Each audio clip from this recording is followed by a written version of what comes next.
India में अभी भी ऐसे बहुत घर हैं जहाँ जुल्फ़ें निकालने में लड़कियों को शर्म आती है, या फिर अगर कोई जुल्फ़ निकाल के बाहर निकले तो मम्मियाँ उसी टाइम घूर देती हैं कि पापा अंदर बैठे हैं, ये तूने क्या बालों का करा हुआ है।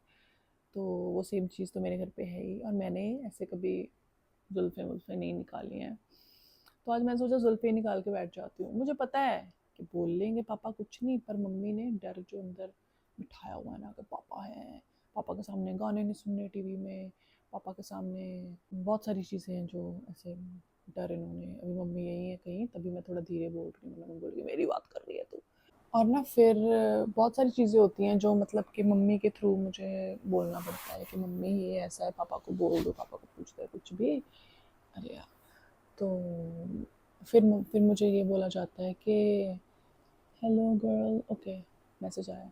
तो मुझे ये बोला जाता है फिर कि पापा से डायरेक्टली क्यों नहीं बात करती। अब मुझे एक बात बताओ, जब शुरू से डर इतना बिठा दिया है, हम कभी ओपनली बात ही नहीं कर पाए बचपन से, सिर्फ इसलिए कि पापा के सामने हम टीवी नहीं देख सकते, पापा के सामने हम बाल ऐसे नहीं कर सकते या कुछ भी, तो हम खुल के बात कैसे करें। तो आज के टाइम पे मैंने पापा से कभी खुल के बात नहीं करी, कभी भी खुल के बात नहीं करी।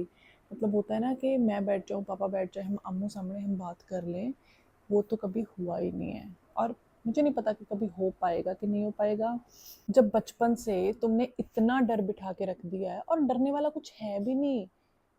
मतलब मेरी मम्मी तब भी गुस्सा कर देती है, पापा ने ज़िंदगी में आज तक कभी गुस्सा किया ही नहीं, कभी ऊंची आवाज़ में बात ही नहीं की है। लेकिन वो जो डर है, उसको शर्म कह लो, हमने कभी डायरेक्टली खुल के बात नहीं करी। और आई थिंक इसमें बंदा ब्लेम किसको करे।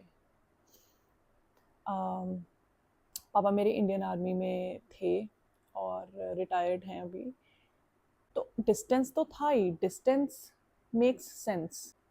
लेकिन जब भी वो 1 2 3 महीने के लिए घर आते थे, उस टाइम पे भी इतना डर क्रिएट करना अंदर, वो सही नहीं था मेरे हिसाब से।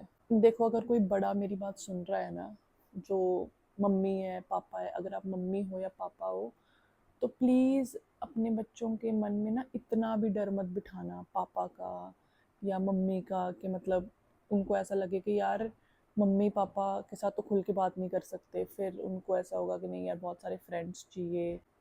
It isn't bad. I mean, if you have friends, you want to talk to them about anything, that's perfectly fine. पर जो घर में खुल के बात ना कर पाना, दैट इज़ द प्रॉब्लम, ये मुझे लगता है।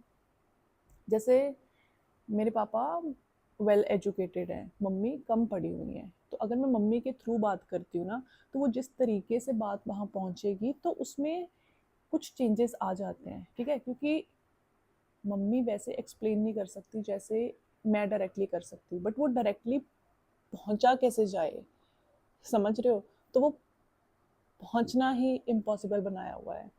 बाय द वे, सारी जो गुफ्तगू करनी थी, मैंने सोचा कि I will talk to you guys over a cup of coffee. तो मैं बुलेट प्रूफ कॉफ़ी पी रही थी आपसे बात करती करती। बुलेट प्रूफ कॉफ़ी जिनको नहीं पता है, ये पानी में, गर्म पानी में कॉफ़ी डाल के उसमें आप कुछ भी फ़ैट्स ऐड करते हो। जैसे मैंने 1 स्पून कोकोनट ऑयल ऐड किया है, ठीक है। तो कुछ लोग घी भी ऐड करते हैं, बट मेरे को आदत है कोकोनट ऑयल डाल के पीने की। तो मैं ये बुलेट प्रूफ कॉफ़ी पी रही थी सुबह सुबह, और अभी मैं अपना दिन शुरू करने वाली हूँ। अभी एक्चुअल में मैंने हाथ मुंह भी नहीं धोया है, तो अभी मैं उठ के हाथ मुंह धोऊंगी और अपना दिन शुरू करती हूँ। All right. Thank you so much for watching. Thank you so much for being here. Thank you so much for what else? I don't know.